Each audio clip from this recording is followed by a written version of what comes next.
Hello dear students, welcome you to our school Satyam Stars International Preschool। तो पिला माने आज आमे चतुर्थ श्रेणी आम परिवेश बहिर अष्टम अध्याय खाद्य और पानीय जल दूषित हुए किपरि विषय पढ़ा। तो पिला माने आमे पूर्वर आलोचना करथिले नदी जल दूषित हुए किपरि, पोखरी जल दूषित हुए किपरि, कूओ जल किपरि दूषित हुए। तो जानिबा कूओ जल किपरि दूषित होइथाय। अनेक समय कूओ पाखे नाल नर्दमा थाए। कूओ चारि पाखे लोक मैंने पचासटा मैला जमा करथांती। पायखाना कूओ पाखे करथांती। कूओ पाखे गाधोइबा, बासन माजिबा, लुगा सफा करने द्वारा दूषित पानी माटी भेदी कूओ पानी रे मिसे कूओ पानी दूषित हुए।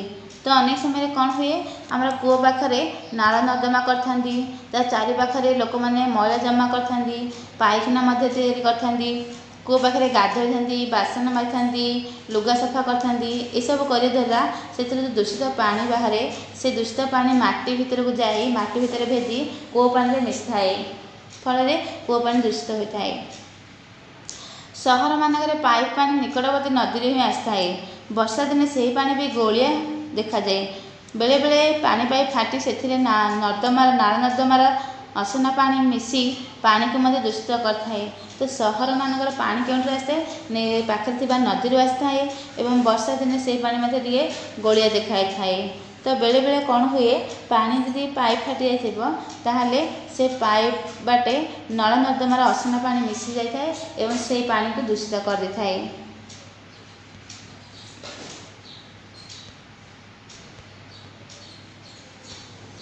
तापर कूओ, पोखरी और नदी जल अपेक्षा नलकूअर जल अधिक विशुद्ध। माटीर बेसी तलक आवर्जना व जीवाणु पशि पारती ना। तेणु नलकूपर जल प्रायतः आवर्जना मुक्त और जीवाणु मुक्त। किंतु बेले बेले नलकूप पाखे जदि कौन फाट थाए तेज से बाटे अपरिष्कार जल माटी तल को जाए नलकूपर जल दूषित करता। तेणु गभीर नलकूपर जल सबुठ अधिक विशुद्ध अटे। तो कूओ, पोखरी, नदी जल अपेक्षा आमर नलकूअर जल अधिक दूषित होता है, निर्मल रही है। माटीर बेसी तल को आवर्जना व जीवाणु से भितर पशि पार न था।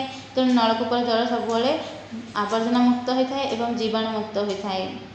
किंतु बेले बेले नलकूप पाखे जदि कौन फाट देखा तबे से फाट दे अपरिष्कार जल जाई नलकूपर मिसी थाए। नलकूपर जल मिसी थाए नलकूपर जल को दूषित कर दे। आम जिते गभीर नलकूपर जल सबुठारु अधिक विशुद्ध होता है। तापर जानिबा दूषित जल किपरि व्यवहार कले कौन कौन रोग होता है।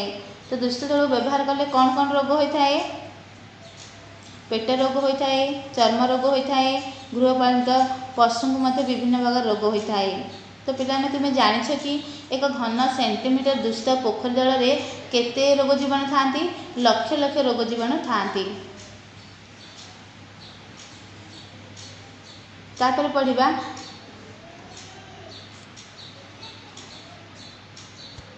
पानीय जल विशुद्ध करबा किपरि। तो निजे कर देख तुम्हें पीउथिबा जल विशुद्ध कि नई पोखरी जल विशुद्ध कि नुहे जानिबा आवश्यक कार्य करिबा। गोटे काच ग्लास किसी गोलिया जल नई बा पोखरी नेबा निय यह किसी समय स्थिर रख। तो तुम्हें जो आम जो व्यवहार कर पीउथिबा जल विशुद्ध कि पिला माने। तो नई पोखरी कौन करवा नई पोखरी जल विशुद्ध कि आम किपर जानिबा से आम गोटे काम करवा गोटे काच ग्लास रे किसी गोलिया जल नेबा से नई बा पोखरी होइतिबो ताहाको आम किसी समय स्थिर रखिबा। तापर कौन करवा ग्लास थी जल को अन्य एक ग्लास को धीरे धीरे ढाल जेपरी द्वितीय कादुआ बाली और कादुआ द्वितीय ग्लास को जीव ना। तो ग्लास थी जल को आम कौन करा अन्य एक ग्लास रे धीरे धीरे ढालिबा जेपरी से जो प्रथम ग्लास थी बाली और कादुआ द्वितीय ग्लास को जीव ना। तापर बर्तमान कह क्यों ग्लास रे कौन रहा। तो बर्तमान देख गोटे ग्लास रे पानी रहा गोटे ग्लास रे बाली जो कादुआ जमा हो रहा ताहा रहा। आउ गोटे ग्लास नियो ता मुहर एक सफा कना बांध आउ गोटे ग्लास ने से गोटे आम सफा कना बांधा। द्वितीय ग्लास रे जल को आम धीरे धीरे से कना उपर ढाल। तो कना उपर तो आम कौन करवा द्वितीय ग्लास काच ग्लास आम से जल को धीरे धीरे कना उपर ढालिबा। जो जल आसला यही काच ग्लास जल प्रथम ग्लास जल ठारू परिष्कृत देखा कि तो पिलाने जो जल को आम जो अनेक ग्लास ढालिले से प्रथम ग्लास जल ठार परिष्कार देखा कि तो यह परिष्कृत जल अटे, यह परिष्कृत जल अटे किंतु यह विशुद्ध कि किंतु यह विशुद्ध नुहे। एथिरे आमे देखि पारुनथिबा अनेक जीवाणु मिशि रहिथांती। एथिरे आमे देखि पारुनथिबा केते जीवाणु मध्ये सेथिरे मिशि रहिथांती। एई जल को जीवाणु मुक्त किपरि करिबा लेख, तो आमे एई जल किपरि जीवाणु मुक्त करिबा। तो जल को फुटाइले अधिक गरम कले ताहा जीवाणु मुक्त हुए।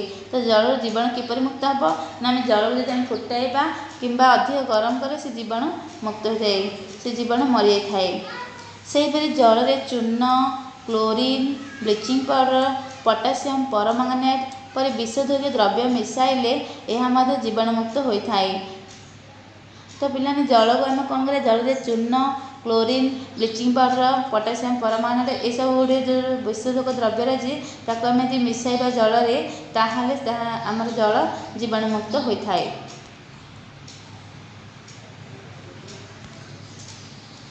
तुम घरे विशुद्ध पानीय जल पाइबा कौन कर, तो आम घरे जो आम सफा पानी पाइबा कौन करिया, विशुद्ध पानी कौन करवा, विशुद्ध पानी आम पानी को गरम कर फुटाइबा उचित। आजिकाली विशुद्ध पानीय जल पाइबा व्यवहार करा जाउछि, कौन व्यवहार अच्छी फिल्टर व्यवहार करा जाउछि।